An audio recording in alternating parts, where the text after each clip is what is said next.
Welcome back to the show. I'm Julia Hartley-Brewer and you are with Talk TV. Now, Britain's roads are at breaking point thanks to potholes, with the pothole repair bill for the nation now standing at a whopping £16 billion, partly due to heavier electric vehicles and larger vehicles making the problem worse. Meanwhile, councils are launching yet another war on motorists with more fines than ever before. Joining me right now is motoring journalist and no doubt fed up driver, Quentin Willson. Hello, Quentin. How are you?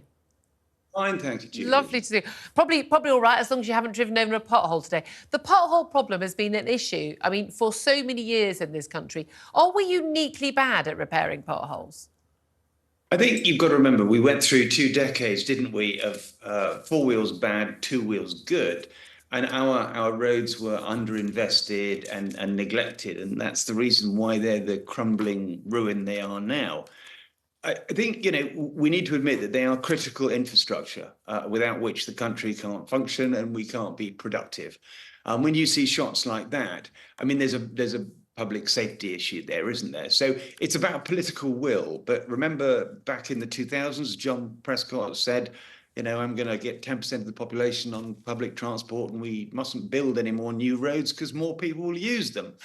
Well, I think Brilliant. we've passed all that now, and we realise that this modal shift to public transport hasn't happened and probably isn't going to happen. And we need to fix the roads that we've got. Otherwise, the country is in dire peril. But also, at the same time as not building more roads, everyone had the great idea of bringing in 10 million more people. And then wondering where those people were going to go, how they were going to get about their daily lives. But, I mean, this is it. The breaking point is the cost of fixing these potholes has gone sky high. The longer you leave them, the more they cost. And, of course, we've got a lot more electric vehicles, which apparently weigh tons more and are causing more damage. Oh, stop you there. No? The idea that electric cars wear out roads more when you've got 44-ton HGVs. Oh, OK. Well, Julia, come on, that's counterintuitive. That's just what the article's saying. I'm just like, I've got no idea what cars weigh. Listen, you know what, Quentin, you know me on cars. I've got a grey car. That's all I know about it. I've literally. You're not daft. That's all I've got. That's all I've got in the tank, quite literally. But this is the thing. So you've got the councils are basically saying we can't afford to mend all these potholes. They then get bigger and bigger, end up costing more. Councils then paying out a fortune, basically to pay back motorists for the damage these potholes have done, because they're supposed to have paid them. How did we end up with £16 billion bill? I mean, there isn't that money. There has been always this research that's come out every single year by the Asphalt Association telling us this, and we haven't done anything about it as a country and as governments. And it's not just the Conservative, it was Labour before. So we need just to have this political will to say we're going to change this, we're going to make it better.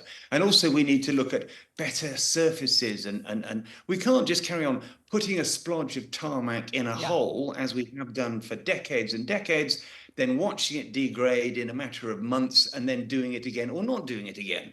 So we need, proper materials for 21st century roads. And we need to look at this and say, how do we solve this problem permanently? Because if we don't, people will get hurt and our productivity will decline significantly. Yeah, and it does impact on that. I have to say also, for me, it's just about general feeling of being surrounded by things just collapsing and not functioning properly. I've travelled in a lot of third world nations, I think we call them developing nations now, with terrible roads. Often, though, better roads than I see in central London even. You think, how on earth have we, as a first world rich country, we might have been rich once anyway, come to this? But the thing is, especially when people are paying more and more to drive on the roads. I mean, huge percentage of the amount of money you pay on diesel and on petrol, it goes in taxes. Now, of course, that doesn't all go into the roads, but I think we'd expect perhaps a bit more of it to go into the roads than it is, plus all the fines that are being charged. Now, there's also another story here about more than half of drivers face being fined for traffic offences by councils under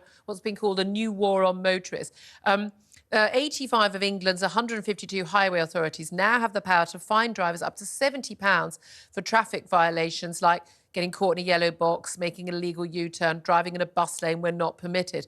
And that includes more than 27 million potential drivers in those areas. Now, look, if you break the rules on the road, that's your choice, isn't it? If you drive in a bus lane or you do a U-turn when it says no U-turns, probably for a good reason, then you have to expect to get fined. But this does add to this general feeling that people, and especially the yellow box thing, when often you really did think the car was going to go ahead of you and it hasn't moved. People feel when they're driving that they are just a cash cow now.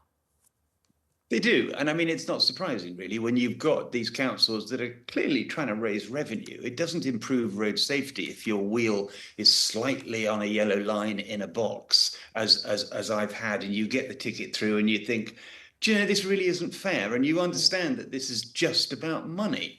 Yeah. And we are, as a, you know, what, 37 million of us, the electorate that drive, that have licenses, we're voters. And I think it's really important to understand that we shouldn't put up with this for such a long time. And Well, how do we not put up with it?